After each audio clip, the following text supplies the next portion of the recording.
So you guys know I love to sell options. I prefer to sell options rather than buy options. I think it just makes sense. Short options have some natural advantages over long options because with short options, you always benefit from theta. You always benefit from the passage of time. Each and every day that passes, you make a little money due to theta if you hold a bunch of short options. And with short options, we can also profit from vega, which is volatility. If you make it a point to always sell your options when volatility is high, volatility is mean reverting. So if it's elevated, if it's higher than normal, it typically comes back down to its average range. And that volatility decrease helps short options. So that's our edge. Our edge is theta and vega. And because of that edge, really short option strategies, in my opinion, should be the overwhelming majority of your options trades. They should make up the bulk of your portfolio. But occasionally you might want to do some long option strategies, especially if you want to take a shot.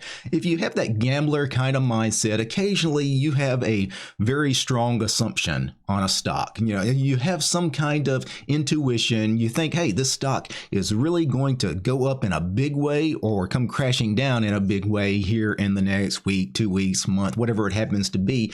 And if you really want to profit from that event, should it happen, then short option strategies aren't great because short option strategies, they're low reward strategies, right? You're getting a credit for selling your short option strategy, and typically you're taking on much more risk than that low reward, but you're getting a low reward because you're typically putting on high probability trades when you do short options. With long options, we kind of flip the script a little bit. With long options, you have to pay a debit to buy those options, and typically the reward is going to be a very large reward should you win. Now the likelihood of you winning is a much smaller probability, right? So that is the trade-off between short options and long option strategies, and sometimes it just makes sense to go with the long option strategy. I would say probably 95% of my trades are short option strategies. So I put on a lot of naked short puts, for example, like this short put I sold in on semiconductor.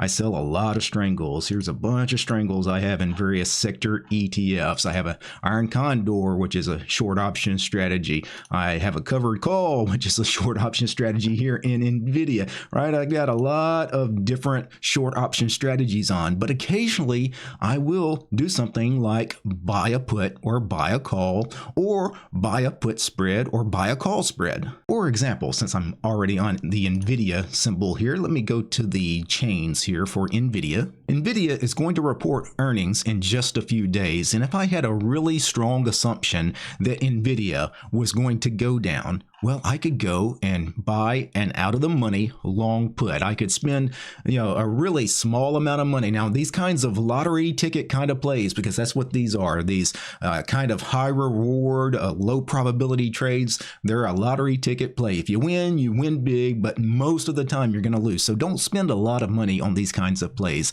So I might say, what I want to spend $200 to $300 on this play. For me, that's an acceptable amount of money to blow on a lottery ticket kind of play.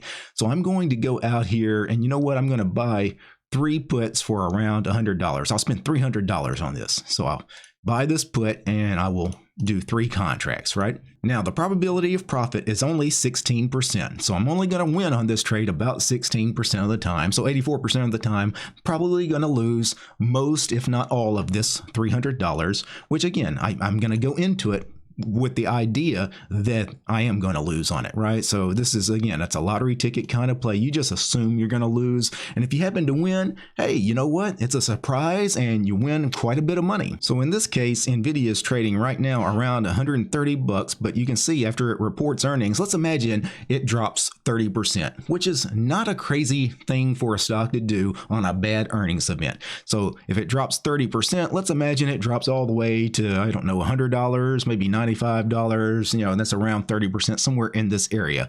Let's say $98 right here. You can see my theoretical profit here would be around $3,800. So I spent $300 buying these puts, and if I get the move that I want, I could potentially make around $3,500 to $4,000, somewhere in this range if I get that kind of move. And this really is kind of the Wall Street bets kind of thing to do, where you buy far out of the money long calls or long puts, depending on which direction. We could have done the same thing on the call side. If you think Nvidia is going to explode in price, maybe I want to spend about the same amount of money, maybe about $300. I'm going to buy 2 of these. Since they're priced around $150, that still is me spending about $300. And if I go to the analysis, again, it's trading around 130, and I bought these 149 calls, 2 of them. Let's imagine that it goes up 30%. 30% of 130, that's going to be around $40. So that would be going up to about 170. That would be a big move. And you can see my theoretical profit on the trade would be about $4,000. So again, I'm spending $300, and if I get that kind of move that I want, I make around $4,000, probably $3,500 to $4,000 if I, finish, 30% up, 25% up, whatever it happens to be. So that is the far out of the money long call and the far out of the money long put. They're your lottery ticket kind of plays. They're straight up gambling, right? These are not high probability trades. Most of the time they are going to lose, so they absolutely should not be a regular occurrence. They should not make up the majority of your portfolio at all.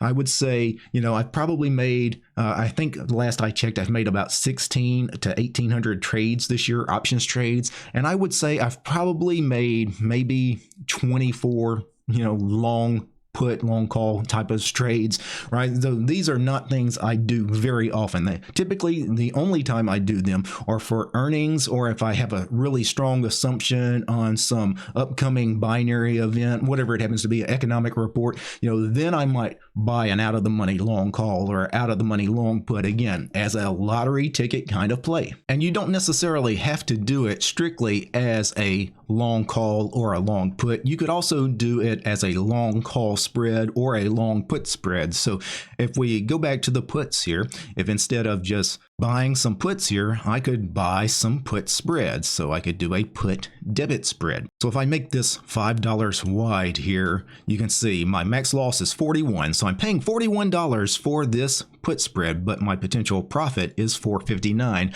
I'm essentially risking 1 to potentially make 10, right? That's a really nice win if I get it, right? So that is the put debit spread. That's a very far out of the money put debit spread. You can see my probability of profit is only 17%. So I'm not very likely to win on the trade, but if I do, again, I'm going to basically make 10 times the debit I paid for the trade. And of course, I could do the same thing on the call side. I could go out to the call side and put on another $5 wide, in this case, a call debit spread. In this case, I would pay $50 essentially on a max profit of $4.50. And if I go to the curve and analysis, and you can see a typical debit spread risk profile here, where if we finish below this call debit spread, I don't win on the trade, right? I suffer the max loss. The max loss is the debit I paid when I entered the trade anyway, so I've already paid that money. I mean, essentially, I was losing on the trade as soon as I put it on. What I need, though, is the stock to eventually finish above 155, and then I get to keep the max profit of $450 in this case. So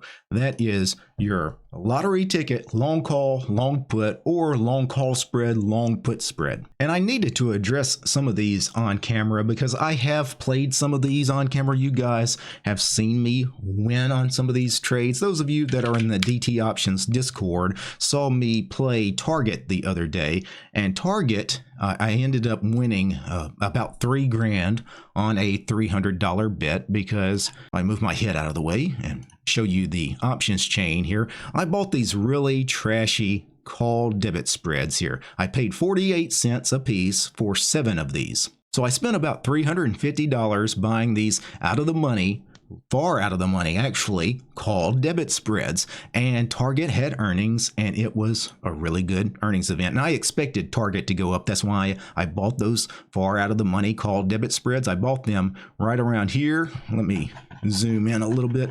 I bought them on this candle here because I knew Target in 4 days would have earnings, and when they reported earnings, boom, it went up here.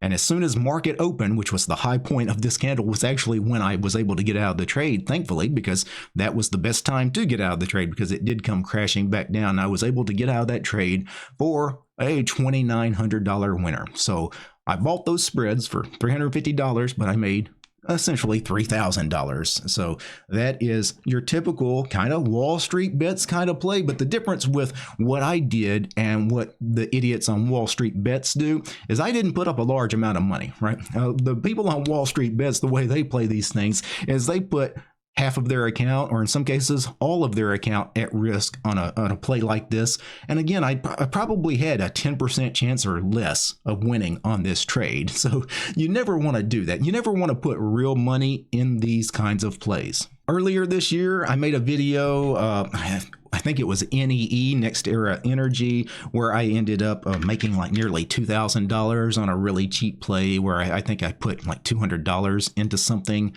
and it ended up paying off. Let's see if I can find that in the chain. Yeah, this one here, $1,600 is what I ended up making, and on $360. So I bought some really trashy, out of the money long calls for 30 cents a piece. I bought 12 of them, and it ended up working out for me. A few years ago, I think 3 years ago, when Meta had a really big drawdown on earnings, I was also doing some long out of the money puts on Meta back then.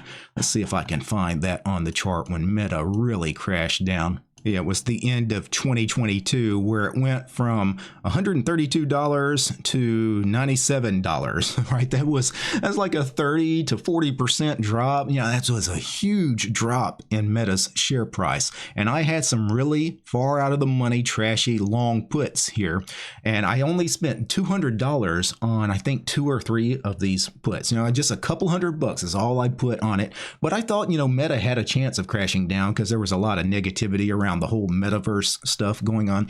And you know what happened to my $200 worth of trashy long out of the money puts? They were worth $4,000 the next morning when Meta opened down so much. So you can make a substantial amount of money on these long shot type plays. So if you can make a lot of money on these types of gambling plays, why am I telling you don't make them a habit, don't make them a large part of your portfolio? And the reason is these long gambling style plays, these lottery ticket style plays, these are low probability trades, and in the end, I can tell you from experience, I think in the end, it all equals out. It all comes out in the wash, right? You're going to have the big winner every now and then where you turn a few $100s into several thousands of dollars, but then you're also going to have a string of 5, 10, 15 of these in a row where you put up a couple $100s each time and you lose on every one of them, right? So, the big winners really just pay for all the losers. So in the end, I don't think it's necessarily a strategy, a winning strategy long term. But if you want to play something, especially for earnings, if you just want an engagement kind of trade, something that's fun to play, there's nothing wrong. And there's nothing wrong with having that gambling kind of mindset. I'm not against gambling. I don't mind going to the casino. I don't mind playing the dice. I don't mind playing a little poker. I don't mind pulling a slot machine even though I know, the odds are against me on that stuff. If you're just doing it for fun, for entertainment, for engagement, there's nothing wrong with that. But I do want you to be responsible if you do this. Again, don't put up any substantial amount of money. It should be your typical loss. And that's the way I think of this. Why do I choose $300, for example, on this? Because when I do put credit spreads or iron condors, things like that, defined risk trades, typically I want my max loss on those kinds of trades to be about $300. So these gambling style plays, I also want my max loss to be around $300. That's why I take $300 to $400 into these trades is typically my range. I won't go past $400 because that's a larger loss than I would take on most of my short options trades that I typically like to play. So I don't want to put more than that at risk in these gambling plays either. Now, if long option strategies really aren't your thing, if you want to stick to short option strategies, please check out my book, The Super Wheel Option Strategy, which covers my favorite short option strategy, which is the wheel strategy. You'll find a link to that book in the description below. Also, if you want to help support my work, please consider subscribing to the DT Options Discord. I actually hang out there for the first hour of every trading day in the voice channel there. We have a live voice call, and we share my trading platform, your trading platform. We can share trade ideas. We've got a nice little community going there. So please consider subscribing to the DT Options Discord. Peace.